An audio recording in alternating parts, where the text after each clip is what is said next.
Bonjour à tous et bienvenue pour cette première vidéo avec cette question proposée par Hermès. De rien. Nous allons donc parler aujourd'hui d'Homère. Non, pas celui-là. Non, pas celui-là non plus. Enfin, pas vraiment. En fait, il y a eu des textes très anciens qui ont été écrits entre le 8e et le 7e siècle avant Jésus-Christ, et faute de mieux, on les a attribués à un obscur turc aveugle. Il aurait donc parlé de l'Iliade et de l'Odyssée, des textes que vous avez sans doute étudiés en 6e avec votre professeur de français. Et sans doute que vous avez trouvé ça bien emmerdant. Aussi, avant de continuer, résumons l'Iliade en 30 secondes. Il y a plus de 3000 ans, les Grecs Bonjour, je suis le guerrier Achille, je représente les Grecs. attaquent la ville de Troie, en Turquie actuelle. Bonjour, je suis le prince Hector, chef des troupes troyennes. Cela fait 9 ans que la guerre dure. Et parfois, Grecs et Troyens se battent. Beaucoup de guerriers meurent. Achille n'est pas content, on lui a volé sa gonzesse. Il boude. Hector et son armée en profitent pour attaquer les Grecs. Et Hector tue Patrocle, le cousin d'Achille. On touche pas à la famille. Achille tue donc Hector. Je me meurs. Achille veut que le corps soit bouffé par les chiens. Mais finalement, il le rend aux Troyens. On l'enterre. Fin. Chouette histoire, n'est-ce pas? Alors, vous ne connaissiez peut-être de ce mythe que le début, à savoir l'enlèvement de la princesse grecque Hélène par le prince Paris, frère d'Hector, à moins que vous ne soyez plus familier avec la fin de la guerre, à savoir l'épisode du cheval de Troie, c'est où les Grecs vont se cacher à l'intérieur pour prendre la ville. Eh bien, dans Homère et l'Iliade, rien de tout ça. Vraiment, le texte ne parle que de quelques mois de la guerre, la 9e année sur les 10 ans. Aussi, toutes les adaptations cinéma ou en jeu vidéo ne s'y sont pas trompées. Rares sont celles qui ne parlent que de ces quelques mois. Par exemple, dans la dernière version, la version avec Brad Pitt de 2004 de Wolfgang Petersen, eh bien, le film commence avec l'enlèvement d'Hélène et finit avec le cheval de Troie. Si on calcule ton film, l'Iliade ne correspond qu'à 40% de ce qui est montré. Alors, pourquoi justement ne parle-t-on pas assez de l'Iliade dans les films à proprement parler? Eh bien, parce que le texte est...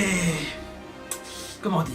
En fait, il y a 3 raisons qui m'énervent dans le texte d'Homère. Premièrement, l'énumération de ouf.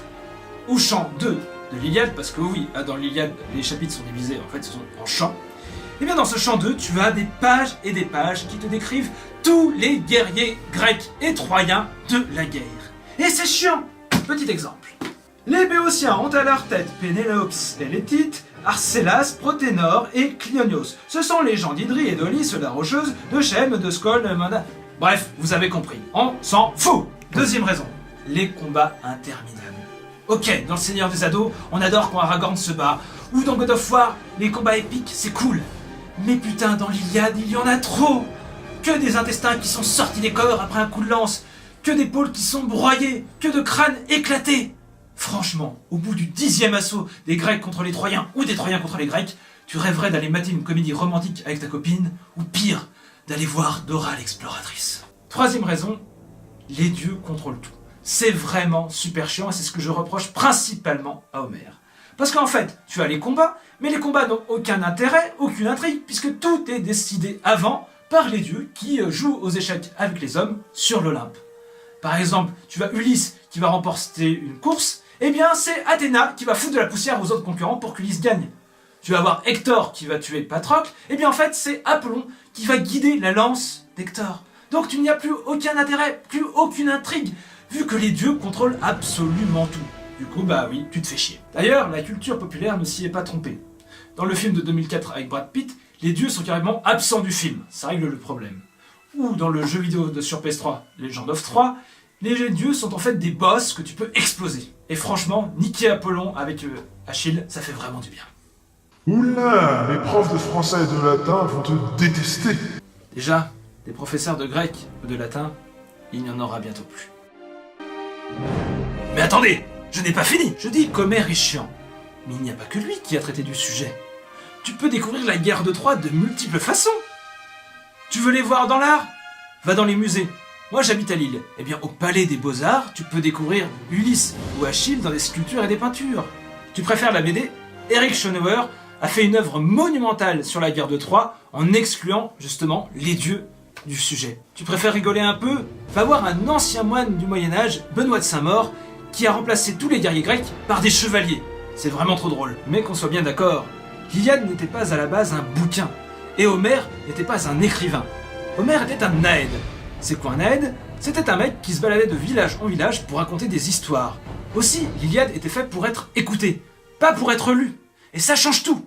Par exemple, moi, un jour, j'ai eu la chance d'écouter un naëd qui a expliqué une partie de l'Iliade. Eh bien, tu comprends tout. Pourquoi il y a des répétitions chiantes quand tu les lis? Eh bien, quand tu les écoutes, ces répétitions sont faites pour que tu mémorises justement l'histoire et les différents combattants.